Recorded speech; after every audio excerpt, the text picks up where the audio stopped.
A defesa do governo alega que o encontro tratou de assuntos potencialmente sensíveis do Estado e que seria um erro exibir este vídeo. O que vocês pensam? Temas sigilosos podem ser revelados ou o conteúdo pode complicar a situação do presidente no processo? Gisele, começo com você. Divulga o vídeo ou não divulga o vídeo? Se o vídeo não aparecer, se não houver a integralidade, não há um comprometimento para as investigações. Se o vídeo aparecer, ele precisa sim ser revestido de sigilo. Por quê? Porque envolve uma série de pessoas, envolve uma série de situações, há captura de imagens, há captura de vozes, há menção provavelmente de terceiros que sequer participavam desta reunião, há discussão de assuntos formais, há certamente menções ou conversas informais e paralelas. Muito do conteúdo desse vídeo não tem interesse nem guarda nenhuma relação direta com o inquérito, com o objeto da investigação e outras formas de prova podem, então, trazer estes elementos para corroborar ou não estes fatos alegados pelo ex-ministro Sérgio Moro. Não há uma obrigatoriedade dessa gravação ou da gravação de todas as reuniões realizadas pelo presidente e essas reuniões podem ter sido gravadas em somente pedaços, sem que isso configure que o vídeo de alguma maneira foi editado ou foi apagado. E se o vídeo foi apagado, ele não necessariamente foi apagado propositalmente. A tecnologia muitas vezes falha, há sobreposição de imagens, nós reutilizamos muitas vezes o mesmo cartão de memória para arquivamento de várias imagens ou vídeos diferentes.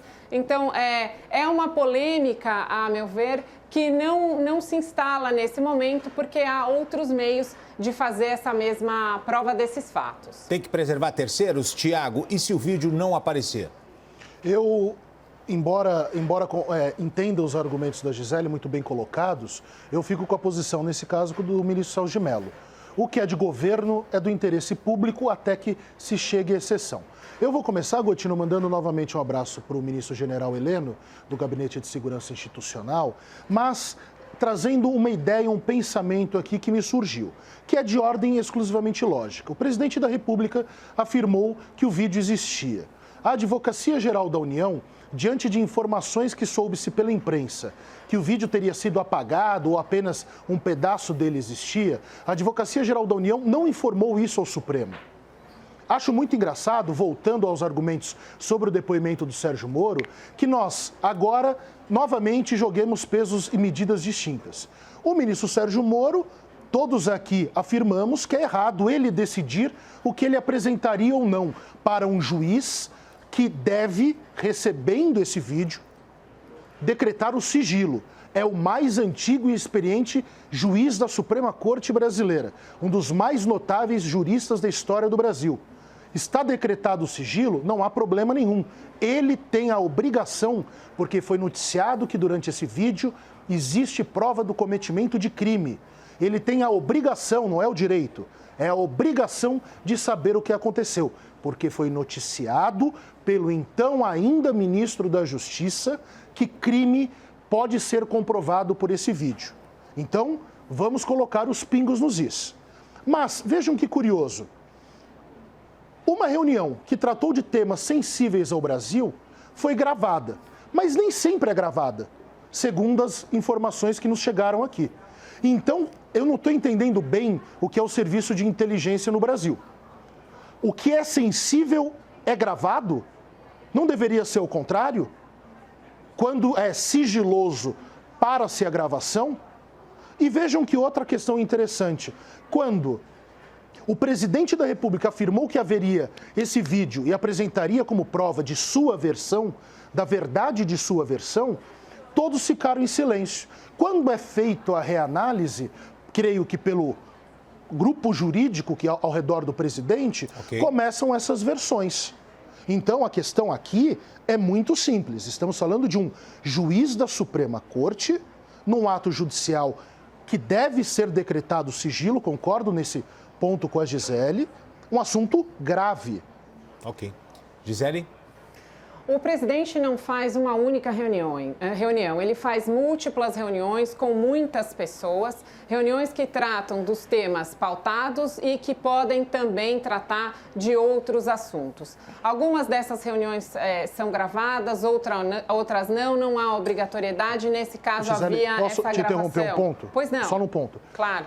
É que eu estou me baseando na palavra do presidente da República. Exato. Que disse que esse vídeo comprovaria a versão dele. Ou seja, o Buziles foi captado aí. Pois é, Thiago, Esse é o ponto. Ele diz por quê? Porque ele faz Porque ele viu. muitas reuniões, recebe muitas pessoas, não necessariamente, e ele sabe que na sua equipe há essa habitualidade ou há, vez por outra, essa possibilidade de haver a gravação ou não. Então, quando ele vem a público e vai refutar os argumentos do ex-ministro Sérgio Moro, ele então diz, olha, inclusive, nós gravamos reuniões, eu vou disponibilizar o vídeo, depois, conversando e aconselhando por seus advogados, melhor cuidarmos mais dessa divulgação. Por quê? Porque não havia só o presidente, havia outras pessoas, outros interesses, outros assuntos que foram discutidos. E no momento posterior, então vamos localizar esse vídeo, porque o ex-ministro Sérgio Moro, então,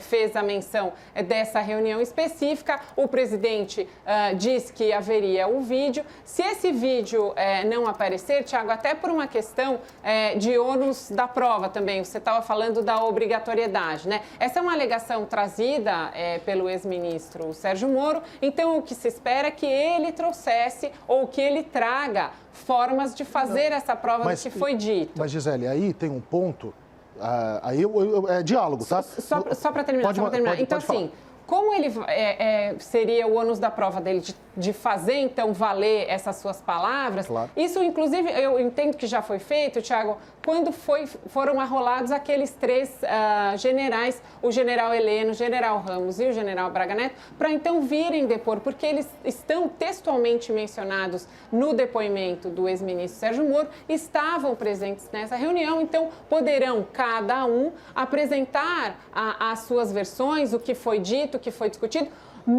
naquilo que se relaciona com o interesse, o objeto do inquérito, e aí ficando preservado tudo aquilo que foi discutido na reunião, que não tem nenhum interesse. Desculpa, pode... Não, é um ponto aqui, Gisele, até mesmo para estabelecermos uma questão de diálogo e um debate sobre argumentos. Uhum. O ponto aqui me parece outro.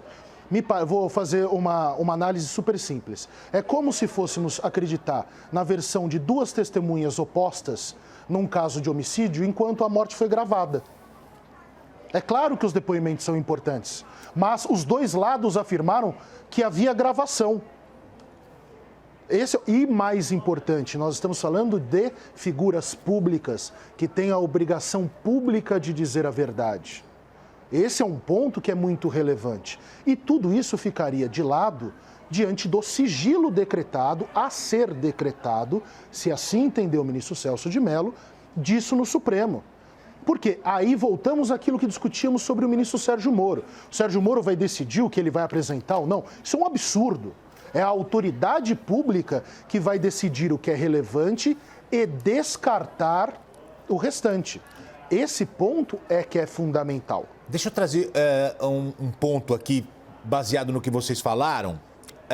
A gente teve uma crise entre 2 poderes, entre executivo e judiciário, na última semana, com o STF, Alexandre de Moraes, o ministro, impedindo que Alexandre Ramagem assumisse o cargo na direção da Polícia Federal, correto? O presidente ficou muito irritado com essa intervenção. Agora, a gente percebe que Celso de Mello, que é do STF, está pedindo para ver uma reunião fechada, uma reunião interministerial com convidados, uma reunião fechada.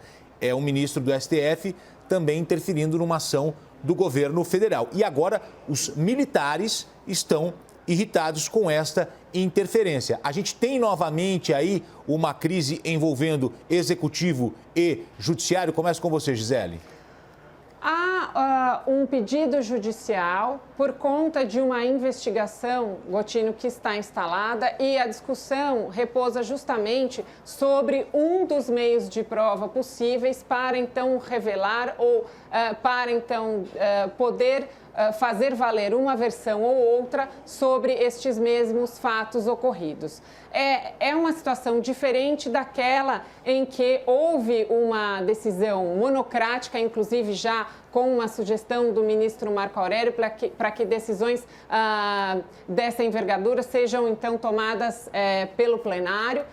Uma decisão bastante acertada, uma sugestão bastante acertada, justamente por conta das consequências dessa decisão. Então, naquela decisão do ministro Alexandre de Moraes, foi uma decisão tomada num momento muito incipiente e uma decisão muito contundente com uma fundamentação futura.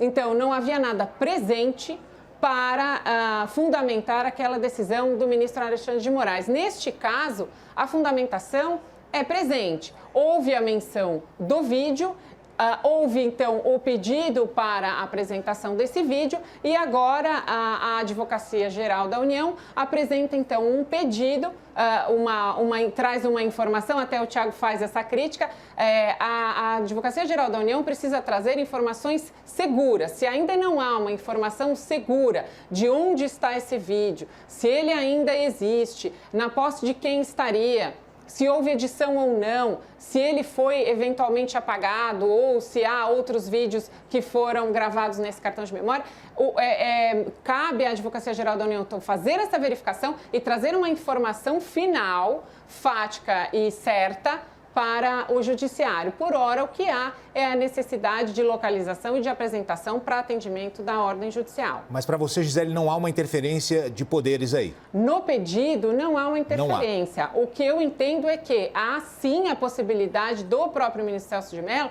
de ver atendido o conteúdo desse vídeo em substituição a depoimentos, por exemplo, testemunhais ou outros documentos. Pode ser que haja uma ata, pode ser que essa reunião tenha sido reduzida a termo em texto, pode ser que haja anotações, então pode ser que haja outras provas que possam, então, substituir este meio de prova específico. E por que eu falei dos militares? Porque os militares integram aí os gabinetes mais próximos do presidente da República. Tiago, você vê interferência ou não? Não, Gotino, vamos deixar uma coisa bem clara. Vamos lá.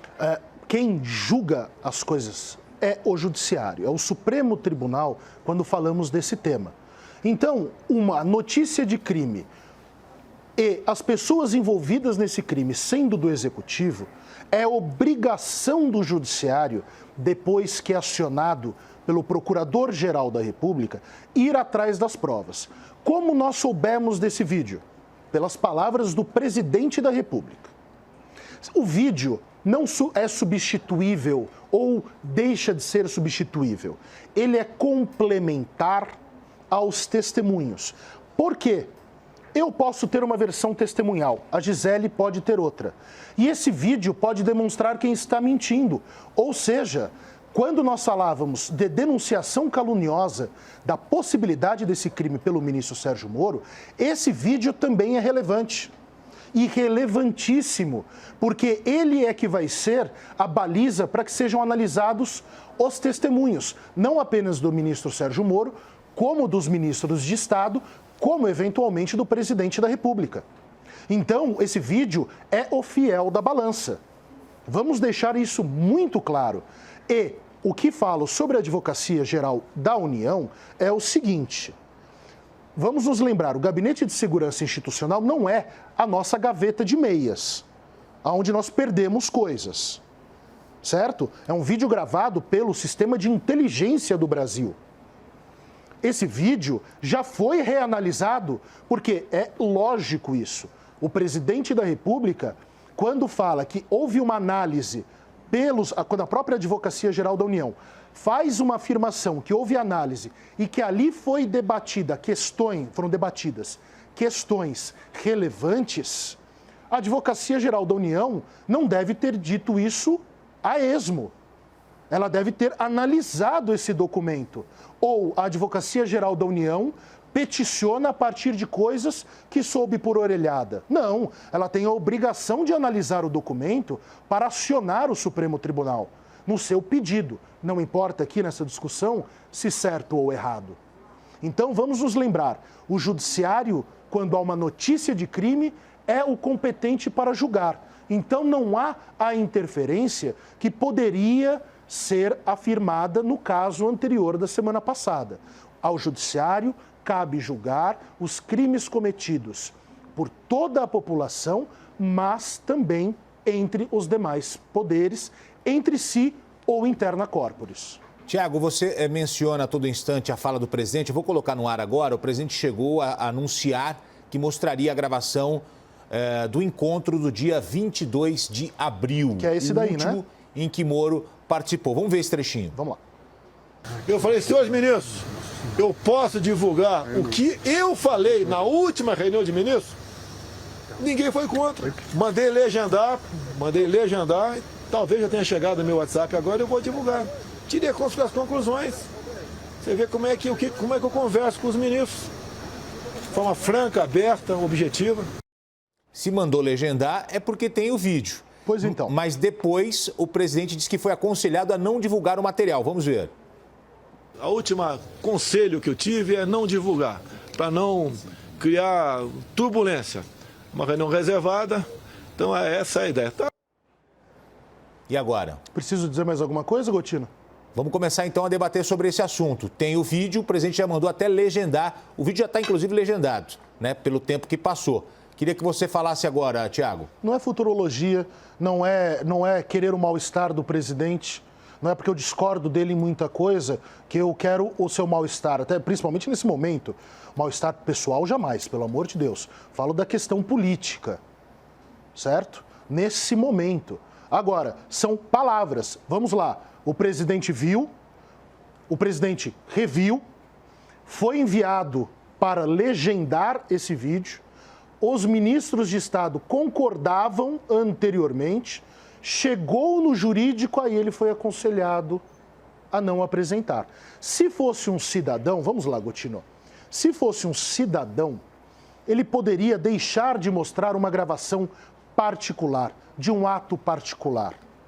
Estaria dentro dos resguardos constitucionais da intimidade. Ali, não. Ali é uma questão pública envolvida por agentes públicos e a informação de que um crime foi cometido. Essas palavras são do Procurador-Geral da República, escolhido pelo Presidente da República. Então, o Presidente da República fala exatamente o que eu coloquei aqui antes. O vídeo existe. Eu não lembrava disso, Gotino, confesso para você, que ele falou que já estava sendo legendado e que também, e aí, então, volto ao tema, o pessoal do jurídico aconselhou ele a não mostrar. Ou seja, a AGU viu esse vídeo. Esse é o grande ponto. Ok, eu passo esse ponto agora para a Gisele com o mesmo tempo para ela argumentar aqui. Por favor, Gisele. O presidente tem o hábito de falar bastante, o presidente é bastante espontâneo, ele faz muitas reuniões, ele encontra muitas pessoas, ele trata de temas absolutamente variados, isso nesse contexto que vivemos hoje de pandemia. Ele então vem conversar com jornalistas e diz, olha, essa reunião foi gravada. Por quê? Porque eles costumam gravar as reuniões. E não há problema, eu não tenho problema de divulgar as minhas palavras ou o que eu disse ou as minhas falas neste vídeo.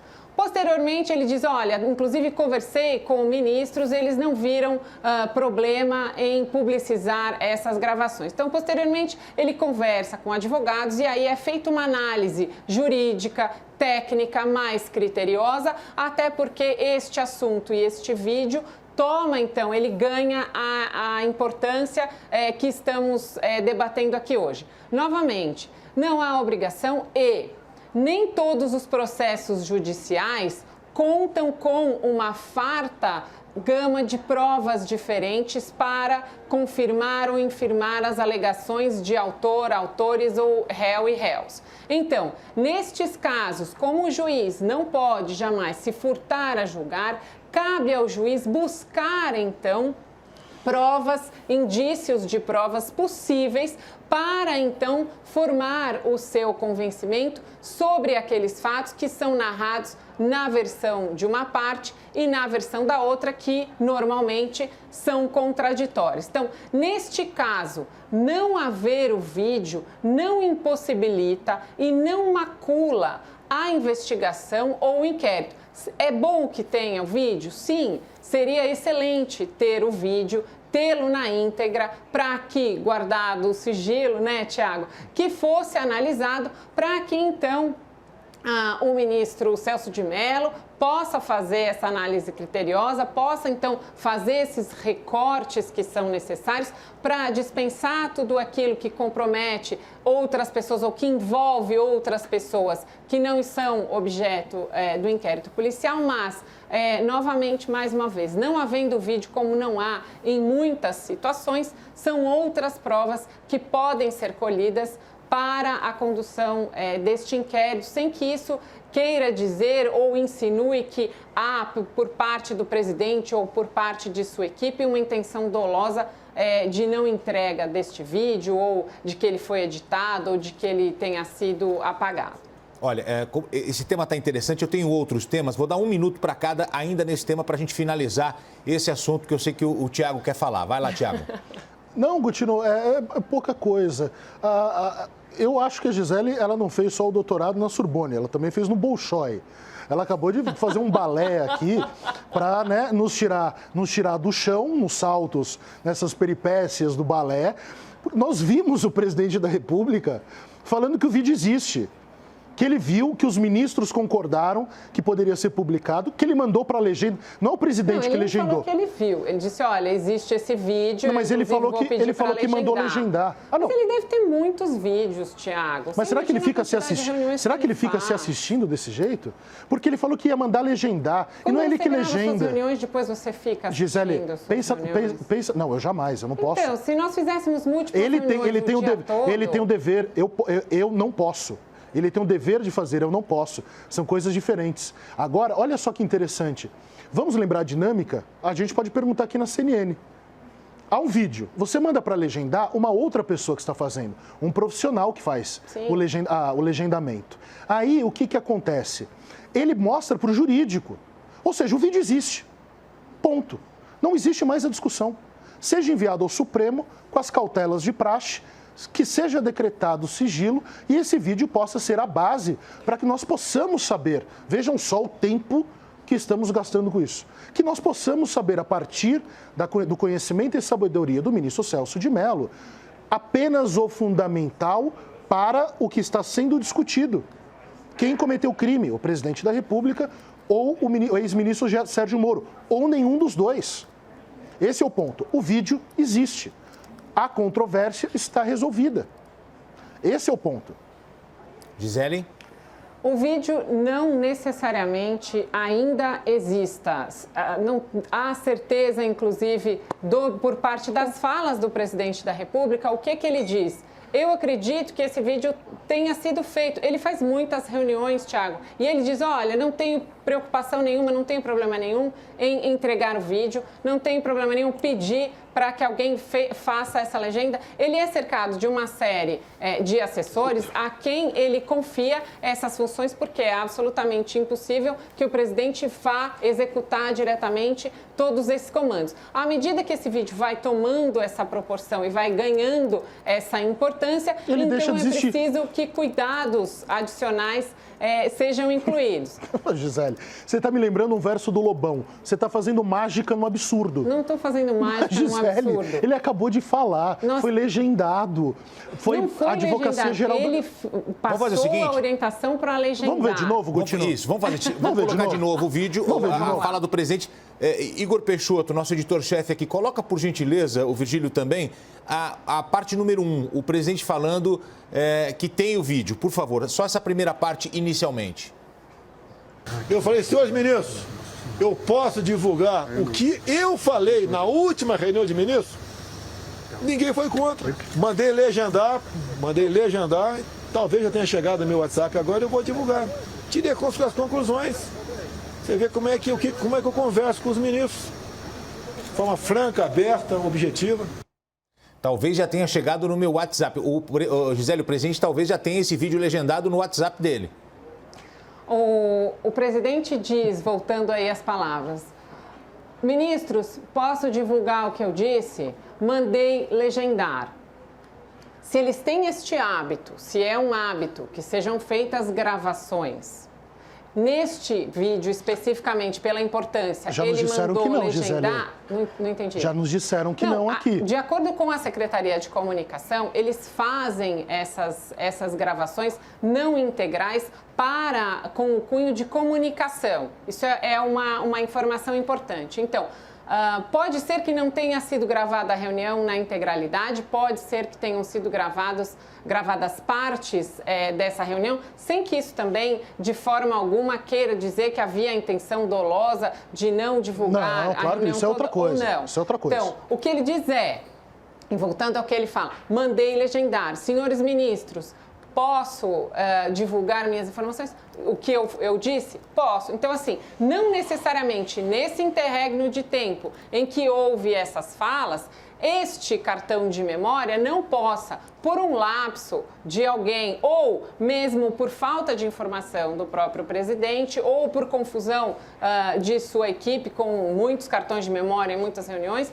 ele pode sim ter se perdido, pode não ter sido realizado. E, de novo, isso não macula o inquérito. É possível outras provas, até porque se esse vídeo não tivesse sido trazido à tona, nós teríamos a investigação da mesma forma e as provas teriam que ser colhidas de outra maneira e por outros meios. Bom, já foi falado dentro da Secretaria de Comunicação que essa mídia foi formatada e que não teria o vídeo. Por isso que a doutora Gisele está fazendo esse argumento. Inclusive, hoje a gente entrou em contato com o secretário Fábio Van Garten. Ele disse que não tem nada para falar e que estava entrando em uma reunião e iria ficar incomunicável. Tiago. Ele não tem nada para falar, né? Por quê? Esse é o ponto. Por quê? O presidente... Vamos usar um pouco de lógica? Vamos lá. O presidente da República é quem disse que o vídeo existia. Ele mandou legendar algo que ele não sabia que existia? Calma aí. Há um problema de ordem lógica. Parece que o presidente sabe que sempre é gravado, mas o Gabinete de Segurança Institucional nos diz que nem sempre é gravado, que apenas é gravado. Mas nesse dia gravaram, no dia que havia questões altamente sigilosas ou de interesse de Estado, ou seja, é a ilogicidade máxima. O que deveria não ser gravado é gravado só nesse dia. O presidente da República manda legendar algo que ele não sabe que existe. Mas ele sabe que já está quase chegando no celular dele. Opa, como é que ele sabe? Ele mandou conferir isso e aí ele senta depois com a AGU, porque parto da premissa que ele não tem dinheiro para contratar advogados da Lava Jato. Não é verdade? Então é a AGU que vai defendê-lo. Ele senta com a AGU e chega uma nova versão. Nós vamos discutir se o vídeo existe? É sério? Bom, vocês são terríveis porque eu tinha dado 30 segundos para cada um, depois 1 minuto e vocês acabaram ficando mais 3 minutos cada. Vamos lá, porque a gente tem outros temas relevantes para debater aqui no Grande Debate. O pessoal pode utilizar, inclusive, a hashtag Grande Debate, escrever para a gente aqui nas redes sociais. Vamos falar de outro tema que também está dando o que falar. A Advocacia Geral da União tentou, mas o Tribunal Regional da Terceira Região manteve a decisão que obriga o presidente Jair Bolsonaro a divulgar os resultados dos exames para coronavírus. O desembargador federal André Navarrete diz que é urgente a divulgação à sociedade dos exames médicos para que não pairem dúvidas sobre as condições físicas do presidente. É urgente? Vocês concordam? Deve ser apresentado? Gisele? As condições físicas do presidente serão de interesse público, são de interesse público, se de alguma maneira podem comprometer a condução do país ou o exercício da presidência. No caso de ter ou não ter contraído o Covid-19, não há nenhuma forma, nenhuma relação, ou pelo menos não há nenhuma notícia de que a Covid acometa as pessoas de exercerem livremente os seus atos ou que de alguma maneira macule a tomada de decisões. O que nós esperamos do presidente é que ele tome decisões de um gestor público e a Covid-19 não iria comprometer mentalmente o presidente de tomar essas decisões. Então, feitas essas considerações, a divulgação é simplesmente para a satisfação do interesse do público, não de interesse público, mesmo porque se o presidente teve ou não teve a Covid-19, ele é uma pessoa que conversa bastante, que fala com todos, que a todo momento já inclusive declarou quando fez os exames que os resultados foram negativos e ele segue, então, exercendo a presidência sem nenhum problema. Neste caso específico, a divulgação configura uma invasão à intimidade do presidente por conta da manutenção, da preservação da privacidade de uma condição de saúde sua que em nada resvala ou perturba o exercício da presidência da gestão pública. Tiago, apresentar esse exame invade a intimidade do presidente? Vamos lá, Gotino, acho que são algumas esferas que precisam ser analisadas aí. O presidente da República, me parece, deveria, como chefe de Estado, num momento de grave pandemia, ter, a partir do critério ético e moral, quando afirmou que não teve, apresentar. Ele não fez, ele disse que não teve.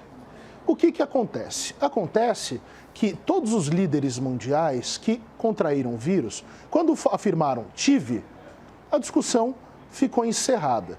Com o presidente da República, iniciou-se essa discussão se haveria interesse, até mesmo porque ele diversas vezes violou as recomendações sanitárias, e esse é um ponto importante, não sei o quanto importante, é a primeira vez que judicialmente a gente vive uma situação tão nababesca como essa.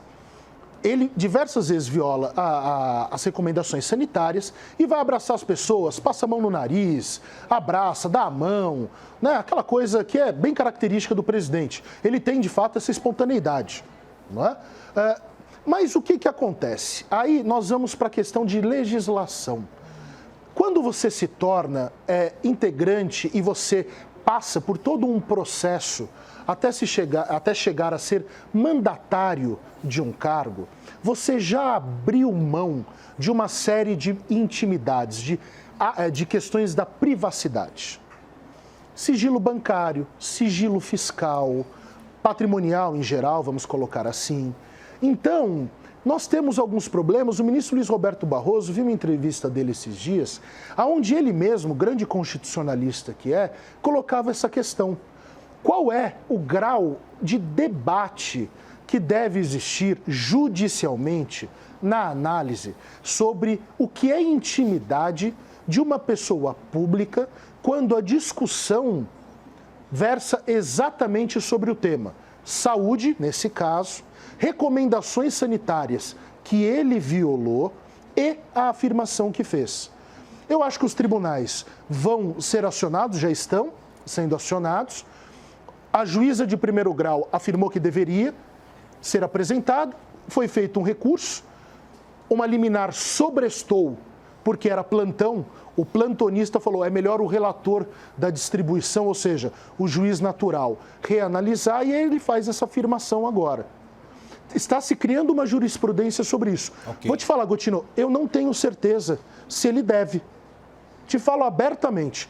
Acho que como líder de nação, deveria, por questão de correção ética e moral. Okay. Já porque a palavra foi colocada em xeque. Sobre a palavra, Gisele, você acredita que só a palavra do presidente deveria ser suficiente? É claro. Enquanto o Tiago falava, eu escrevi exatamente aqui, palavra. A palavra do presidente tem, sim, que ser levada em consideração. Aliás, nós precisamos valorizar as palavras e as declarações, porque senão corremos o risco de, a todo momento e a qualquer declaração, estarmos eternamente sob dúvida e termos que comprovar tudo aquilo que dizemos, e isso me incomoda bastante. O presidente declarou que fez os exames, o presidente declarou que os exames resultaram negativos, ele, inclusive, esclareceu que ele muitas vezes faz exames em nome de terceiros ou com nomes fictícios, na verdade, por uma questão de preservação da sua segurança.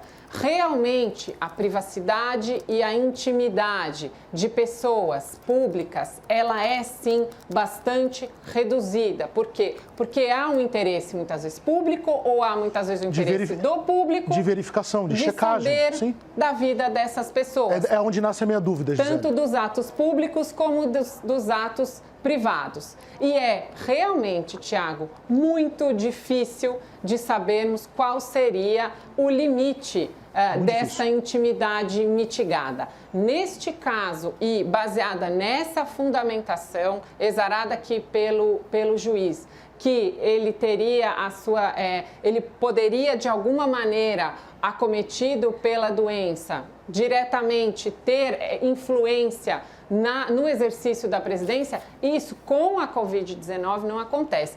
Seria diferente a discussão se a Covid, por exemplo, afetasse, sim, o sistema nervoso central ou, especificamente, o poder de decisão, o pleno exercício das faculdades mentais do presidente. É que, Gisele, tem um ponto, esse seu argumento é muito bom. É um argumento que deveria, de fato, ser analisado. Mas, Tiago, deixa eu trazer um outro argumento. Interessante. O desembargador André Navarrete fala em urgência, não só em apresentar, mas ele coloca o tema como urgente, para agora. Como é que você vê isso? Pois dificulta mais, né? Não, pode falar, não. Não, mas é só isso. Ele dificulta mais ainda com essa questão da urgência, porque não é urgente. Então, eu tenho alguns problemas nessa decisão, porque de fato não me parece urgente. A questão não é mais se ele está contagiado pelo vírus ou não. A questão é se ele já teve. O que me parece, e aí é um argumento que entraria em choque com o seu, não em choque para vencer o seu argumento, mas para que nascesse até uma jurisprudência sobre o caso, né? Porque é do choque que nasce, já dizia o grande Nelson Hungria lá atrás, ex-ministro do Supremo, que é do choque de ideias que nasce a hipótese feliz. A questão do decoro. O presidente afirmar algo e não provar, porque ele já abriu mão do sigilo. O sigilo, vamos deixar uma coisa bem clara, o sigilo seria ele afirmar, não vou falar sobre isso. Isso é o sigilo. Ele já abriu mão disso. Agora nós estamos na questão de uma intimidade muito mais documental. Aí eu te faço uma pergunta, Gisele. Você, se fosse presidente da República, você mostraria? Não. Eu mostraria. Eu não mostraria. Eu mostraria. Então, nós temos esse ponto já de divergência, que talvez sejam os fatos nossos, de onde emanam os argumentos. Mas, Gisele, particularmente se você não teve, fez o exame, por que você não mostraria? Não mostraria justamente pelo poder da minha palavra. Eu sou o presidente da República e eu estou declarando, abrindo mão da minha intimidade e declarando que me submeti ao exame e que este exame teve um resultado negativo. Justamente pela minha crítica anterior, Gotino. Se nós resvalarmos para esse tipo de comportamento, então nenhuma palavra vale, a não ser que ela venha acompanhada de uma comprovação. E aí nós vamos viver tempos muito tensos e muito difíceis, porque é que o presidente tem que provar uma declaração que ele fez espontaneamente, dizendo que se submeteu em 2 ocasiões ao exame e que o resultado foi negativo. Sabe o que eu estou pensando aqui, Gisele, enquanto você fala? O seguinte, vamos imaginar, dentro do órgão especial do Tribunal de Justiça, precisa ser o de São Paulo, porque não é um fato real. Hipótese, tá? Ok. Um desembargador, chega uma notícia de crime que o desembargador pediu um dinheirinho para dar uma decisão favorável a alguém. Crime de corrupção, certo? O desembargador, ele vai e fala o seguinte, não está instaurada ainda a investigação, não está ainda em processamento. É apenas o ato dele indo falar com o corregedor. O corregedor olha para ele e fala: você recebeu dinheiro? Não. Você tem algum dinheiro que não seja muito comum na sua conta? Não, não tenho nada. Não se poderia pedir a conta, as contas desse desembargador? Se o desembargador silenciasse: não, eu não vou falar isso, não vou mostrar esse documento. Qual a situação jurídica disso? Complicado, hein? Então, mas essa situação que você coloca, Thiago, é diferente, porque você começa a narrativa justamente partindo de um fato concreto e aí para análise. Mas é onde eu queria te pegar nesse ponto. O presidente da República disse não tive. Mas aí ele diz: não vou apresentar. O fato é, ele abriu o sigilo. Creio que você entenda o meu argumento, sim. Pode discordar dele. Ele abriu o sigilo, ele disse: eu não tive. E aí depois ele diz: não, eu não vou comprovar. Essa linha que é a problemática, que nós precisaríamos inclusive de uma jurisprudência sobre isso. Porque ele já abriu a mão do sigilo e ele, como funcionário público, quando o faz, me parece, até porque nós temos uma questão de controle sobre decoro da presidência da República. E essa jurisprudência também deveria existir, porque a gente sabe que no parlamento as decisões não são fundamentadas. Mas é um assunto muito complexo. É perigoso se a gente fizer pelo inverso. Se a toda manifestação do presidente ele precisar comprovar o que diz, qual é a tendência? Ele sempre precisa. É falar cada vez menos, cuidar cada vez mais do que diz. Então, a gente faz um movimento inverso da transparência. Não seria bom, Gisele, ele ter cuidado com o que diz. O ponto é exatamente esse. Veja. O problema, a questão, Gisele, eu acho que você concorda comigo. Qual é o limite desse? É a instalação da desconfiança como regra e não da confiança como regra e da desconfiança como exceção. Essa rigidez excessiva causou, um tempo atrás, uma dificuldade de ter, por exemplo, candidatos à Prefeitura de Paris. Por quê? Porque havia uma profusão de ações de responsabilidade sobre qualquer ato dos prefeitos de Paris, que não havia ninguém que tivesse coragem de se candidatar a prefeito. Por quê? Porque sabia que ia sair de lá isso acontece no Brasil também. Judiciais. Isso acontece no Gisele, Brasil também. Pois não. Tiago, também a gente poderia estender esse tema a exemplo do que aconteceu no anterior, mas eu tenho um terceiro tema para colocar para vocês. Por favor, peço que a gente avance, porque são temas relevantes e interessantes para que as pessoas que assistem neste momento a CNN possam acompanhar. Vamos debater agora, no Novo Dia, a tentativa do governo de formar uma base com parlamentares do chamado Centrão, grupo de partidos que reúne PP, PL, Republicanos, PSD. O resultado dessa negociação já começa a aparecer. A Daniela Lima, minha companheira aqui de bancada do CNN 360, publicou em primeira mão: Fernando Marcondes de Araújo Leão foi nomeado para a direção-geral do Departamento Nacional de Obras contra as Secas. Leão é ligado ao PP. Esse setor tem, só para você entender aqui, de verba mais de R$1 bilhão. Eu pergunto para vocês: Bolsonaro abriu mão do não vamos negociar e aderiu ao toma lá da cá, ou faz parte do jogo político? Começo com você, Gisele. Eu espero que ele não tenha aberto mão dos princípios basilares, inclusive sobre os quais ele foi eleito. Então, o toma lá da cá, eu espero que seja um assunto encerrado neste governo e que nos próximos governos esse hábito também seja absolutamente extirpado da política brasileira. Agora, o que precisamos ser justos e analisar é o seguinte: se há uma pessoa com competência técnica, com habilidades para a gestão de uma pasta, que é filiado a partidos que são opositores ao governo ou que, de alguma maneira, tentam se aproximar do governo, então, essa pessoa precisa ter uma análise criteriosa da sua capacidade de competência técnica, porque ela não pode ser impedida simplesmente por participar deste ou daquele partido que daria indício, de novo, futuro e incerto de que em algum momento pudesse estar havendo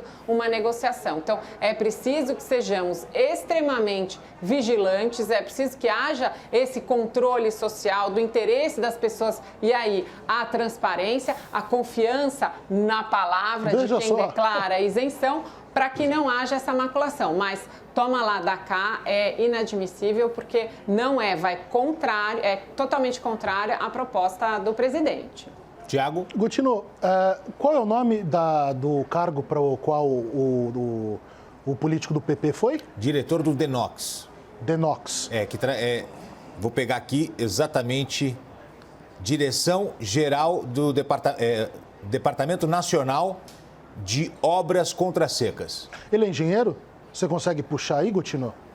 Vou levantar aqui. Tenta levantar aí. Continue no seu argumento que eu já vou levantar aqui. Tá bom, querido. O PP, se a memória não me falha, é o partido do Paulo Maluf, né?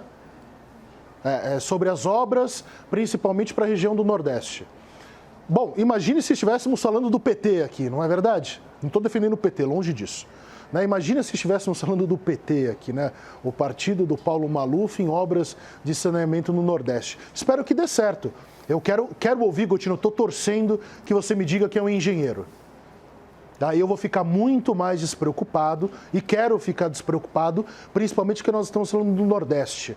Né? Estamos falando de obras sobre um dos grandes dramas brasileiros históricos, que é a manutenção da coisa sadia, ou, na verdade, do sonho, porque nunca ocorreu, de abastecimento de água, de irrigação, fundamentalmente pro interior do Nordeste brasileiro.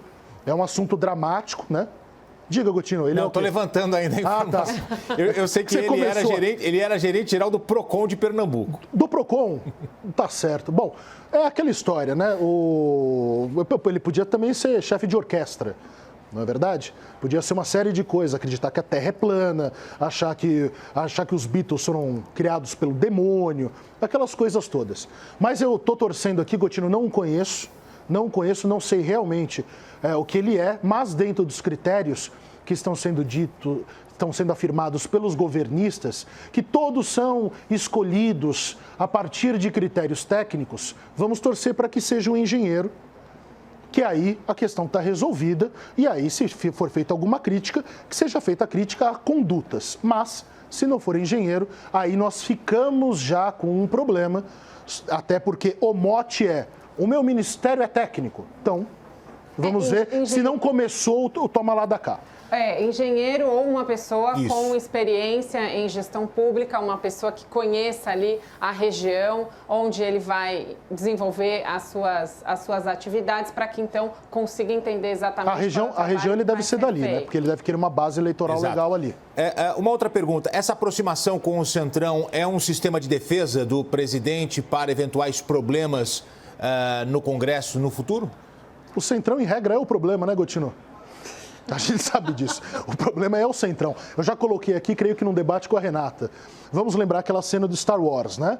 Tem uma nave com um problema, a gente acha que ela é enorme, aí de repente ela para numa nave que é um absurdo de grande. Essa nave que é um absurdo de grande, ou seja, um absurdo de problemas, é o Centrão. Atracar no Centrão, historicamente no Brasil, nós sabemos que dá problema. Que dá problema e dá problema grave.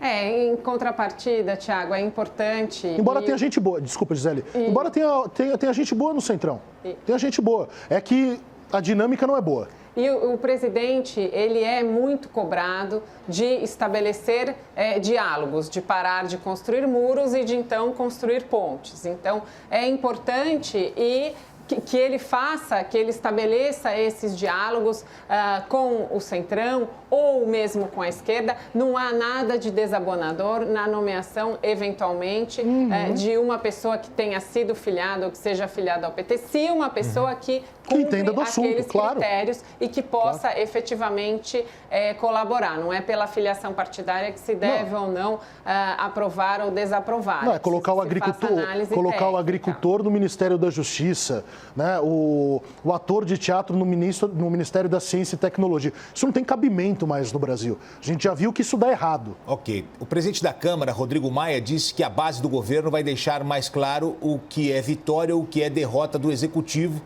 mas deixou claro que quem manda na pauta é ele. Dá só uma olhadinha nessa declaração. Vamos lá. Por aí a pauta é do presidente da Câmara, quem pauta é o presidente. Quem tem a responsabilidade de garantir votos para o governo são os líderes do governo. Essa declaração do Rodrigo Maia, queria que vocês avaliassem, que vocês debatessem aqui na CNN. Começa com você agora, Tiago.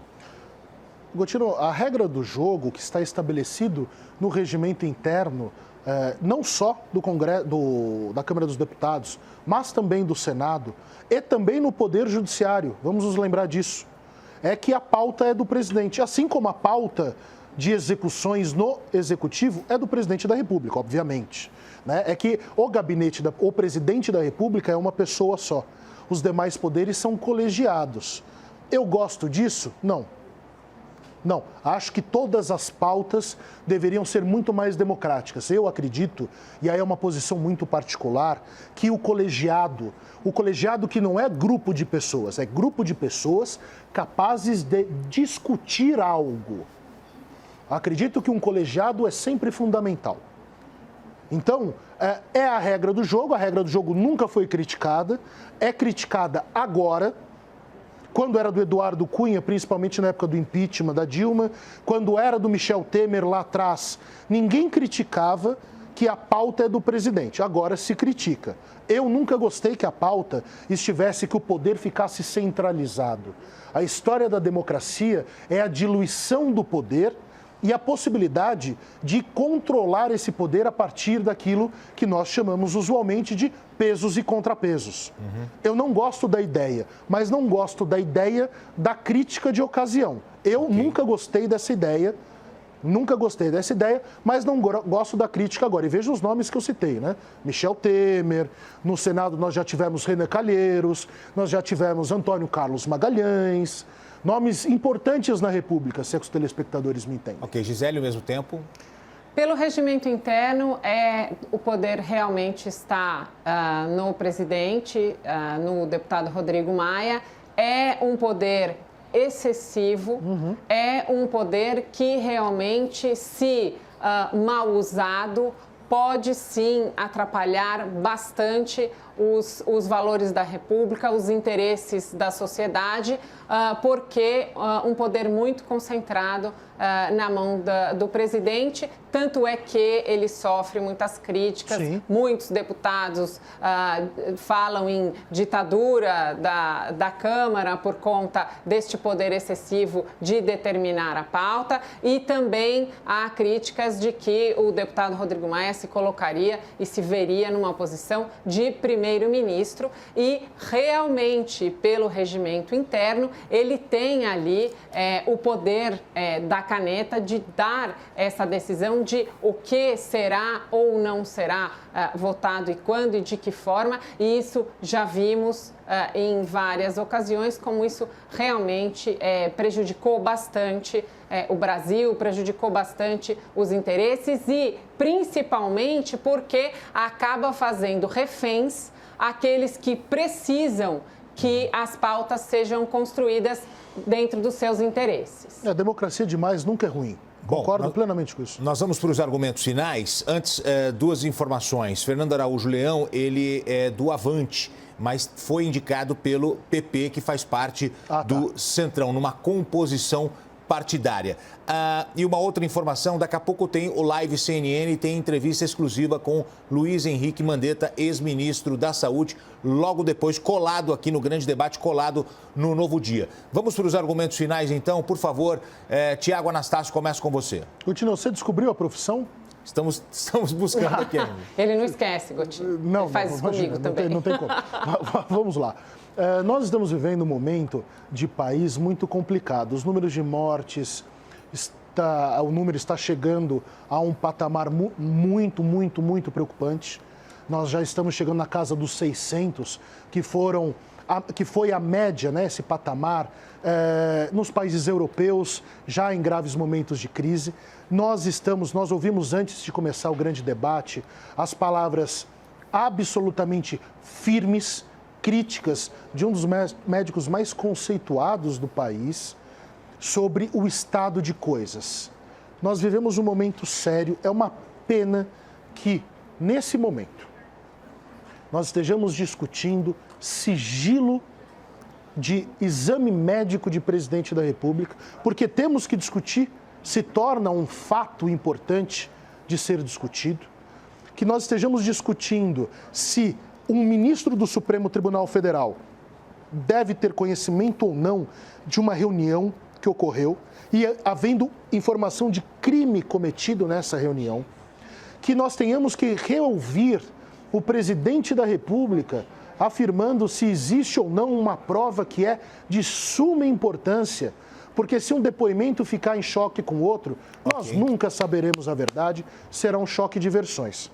Então, vamos pensar um pouco mais na saúde, vamos pensar nessas possibilidades de lockdown que está aparecendo por aí. O caso é grave, vamos nos unir para que possamos traçar próximos meses mais interessantes. Gisele, o seu argumento final, por favor, as suas considerações. Meu argumento final é sobre o valor da palavra, a importância da palavra, da confiança, do comprometimento. Vamos exercer a ética como ensina Aristóteles no livro dele da Ética a Nicômaco, que é justamente o exercício da virtude nos atos. Então, a verificação empírica da ética em cada ato. Então, sejamos comprometidos, sejamos engajados, valorizemos as pessoas, valorizemos as declarações, vamos banir essa desconfiança e essa necessidade excessiva de que tudo o que é dito tenha que ser comprovado. É muito importante que nós valorizemos a palavra, inclusive para podermos também desvalorizar todas aquelas pessoas que faltam com a verdade e que não falam a verdade, que não têm esse comprometimento com a palavra. Muito bem. Estou te devendo essa informação, mas prometo que amanhã, na abertura do grande debate, Tiago, te trago se Fernando Marcondes Leão tem ou não formação em engenharia. Não, só uma curiosidade. Quero agradecer a presença de vocês hoje aqui no grande debate. Todas as edições do Grande Debate estão disponíveis na íntegra no nosso site cnnbrasil.com.br e também no nosso canal oficial do YouTube.